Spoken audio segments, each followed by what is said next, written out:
Untuk hidup di dunia yang keras seperti sekarang, bukan cuma kehidupan individu kita yang membutuhkan satu sama lain.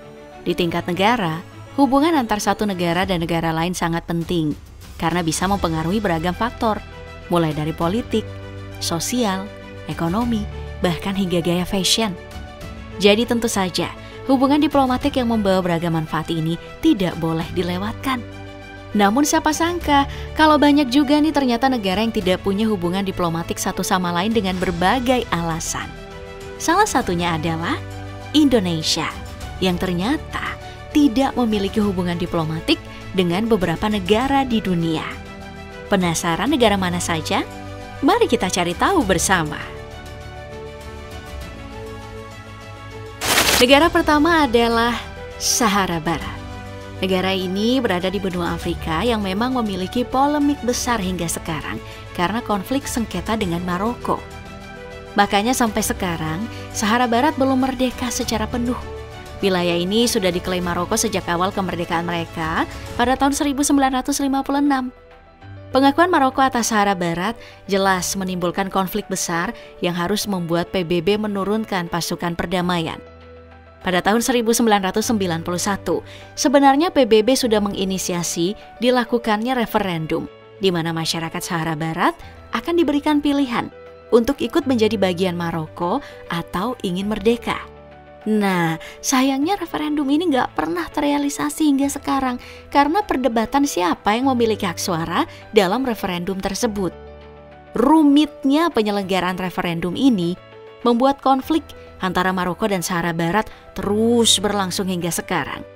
Bahkan pada November 2020 masih terjadi perang antara pasukan Maroko dan juga pasukan Sahara Barat yang diyakini pemerintah Maroko didukung oleh Aljazair. Untuk Indonesia sendiri dalam konflik ini, Indonesia menyatakan dukungan pada Maroko. Hal ini disampaikan Ketua MPR Zulkifli Hasan pada 2015 silam saat kunjungan Duta Besar Maroko Muhammad Majdi.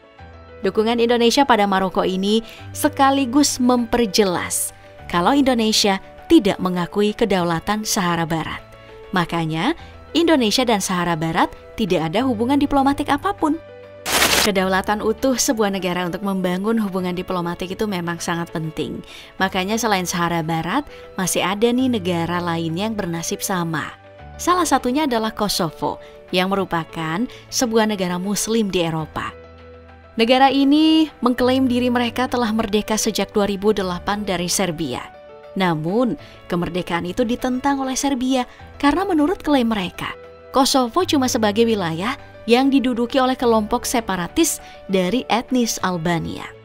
Gerakan separatis yang dimaksud oleh Serbia ini sebenarnya sebuah cerita lama karena sudah dilakukan etnis Albania sejak tahun 1998.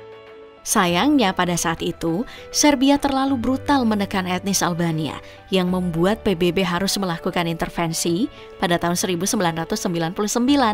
Dan sekarang masih ada 4.500 pasukan PBB di Kosovo untuk meredam konflik lanjutan.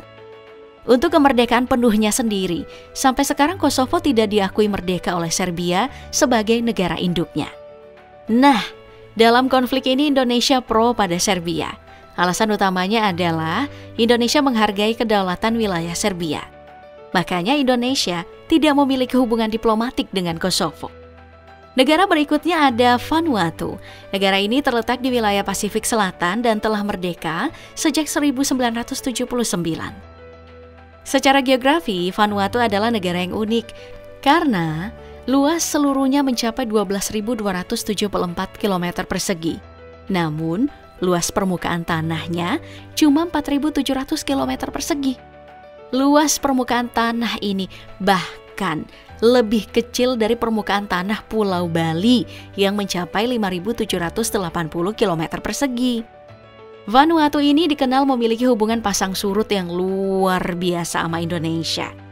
Vanuatu sering viral nih karena mengkritik Indonesia tentang Papua, utamanya bersoal tentang pelanggaran HAM.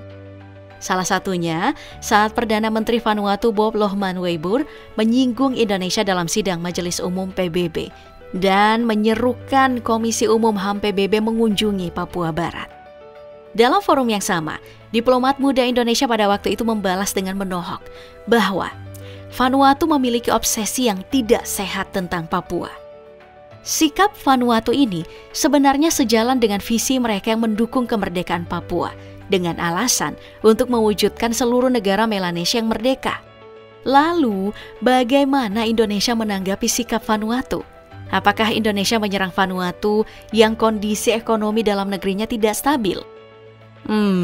Ternyata tidak. Indonesia malah mengambil jalan pendekatan lebih baik dengan memberikan beragam bantuan pada Vanuatu. Salah satunya pada Mei 2023 silam, di mana Indonesia mengirim bantuan kemanusiaan mencapai 17,2 miliar rupiah pasca Vanuatu terkena bencana gempa. Sikap Indonesia yang kontras dengan sikap Vanuatu ini membuat Vanuatu menjadi meleleh. Makanya, pada Juni 2023, saat Perdana Menteri baru Vanuatu yaitu Jotam Napatnauka mengunjungi Indonesia, Vanuatu dan Indonesia bersepakat meningkatkan kerjasama bilateral dan menghormati kedaulatan kedua negara. Untuk memperkuat hubungan yang baik ini, Vanuatu bahkan merencanakan membuka kedubes di Indonesia yang disambut baik oleh Menteri Luar Negeri Retno Marsudi. Ya, meskipun sampai sekarang pendirian kedubes ini belum direalisasikan. Dari Vanuatu, mari kita berpindah ke Taiwan. Kita semua tahu kalau Taiwan memiliki hubungan yang tidak baik dengan tetangganya Cina karena konflik politik. Cina melihat Taiwan sebagai provinsi yang memberontak, dan Taiwan menilai diri mereka sebagai negara yang merdeka. Perbedaan pandangan inilah yang membuat kondisi keduanya tidak pernah stabil. Untuk Indonesia sendiri, negara kita mendukung kebijakan One China Policy, yaitu prinsip satu Cina, di mana Cina diakui memiliki hak atas wilayah Taiwan. Dukungan Indonesia pada Cina ini banyak diasumsikan untuk mempertahankan hubungan baik dengan Cina, yang merupakan salah satu negara pemberi utang pada Indonesia. Di tahun 2023 kemarin, Indonesia tercatat memiliki utang mencapai 1,36 miliar US dollar atau 21,5 triliun rupiah. Nah, meskipun mendukung prinsip satu Cina, hubungan Indonesia dan Taiwan sebenarnya tidak buruk, bahkan sangat baik. Sejak tahun 1971, Indonesia dan Taiwan sudah menjalin beragam kerjasama. Makanya Indonesia memiliki kantor dagang di ibu kota Taiwan. Begitu juga sebaliknya, di mana Taiwan memiliki kantor dagang di Jakarta. Salah satu hal mencolok lain yang juga datang dari hubungan baik Indonesia dan Taiwan adalah keberadaan pelajar Indonesia di Taiwan, di mana tercatat ada 6.811 pelajar Indonesia yang menempuh pendidikan di Taiwan. Selain itu, tingkat wisatawan kedua negara juga cukup besar. Wisatawan Taiwan ke Indonesia mencapai 200.000 turis dalam setahun. Kemudian wisatawan Indonesia ke Taiwan mencapai 190.000 turis per tahunnya. Oke, sekarang mari kita masuk ke negara terakhir yang ada di daftar ini, yaitu Israel. Sudah menjadi informasi umum dan telah dikupas secara tajam di berbagai sisi tentang konflik Palestina-Israel, di mana Israel sampai sekarang tidak membiarkan Palestina merdeka. Dan bahkan, di beberapa waktu belakangan, Israel diduga kuat berusaha melakukan genosida. Dengan semua tindakan Israel kepada warga Palestina, Indonesia jelas tidak berpihak pada Israel, apalagi memiliki hubungan diplomatik. Bahkan secara tegas, pada akhir 2023 kemarin, Menlu Retno Marsudi sudah mengatakan kalau Indonesia tidak akan menormalisasi hubungan dengan Israel.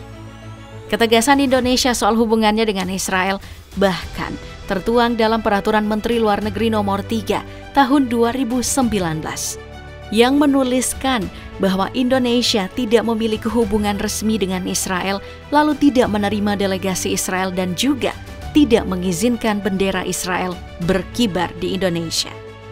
Dasar sikap Indonesia yang keras terhadap Israel jelas bukan hal baru. Dalam Undang-Undang Dasar 1945 ada sebuah kalimat, penjajahan di atas dunia harus dihapuskan. Jadi selama Israel menjajah Palestina, mereka tidak akan diakui oleh Indonesia. Kemudian Presiden pertama Indonesia itu Bung Karno juga tegas menolak segala bentuk hubungan dengan Israel. Dengan dua hal ini, hubungan diplomatik Indonesia-Israel memang menjadi hal yang mustahil. Meski berteman dengan Israel bisa membawa beragam pengaruh. mulai dari perdagangan senjata canggih hingga hubungan baik dengan Amerika, seperti yang didapatkan beragam negara Timur Tengah setelah melakukan normalisasi dengan Israel.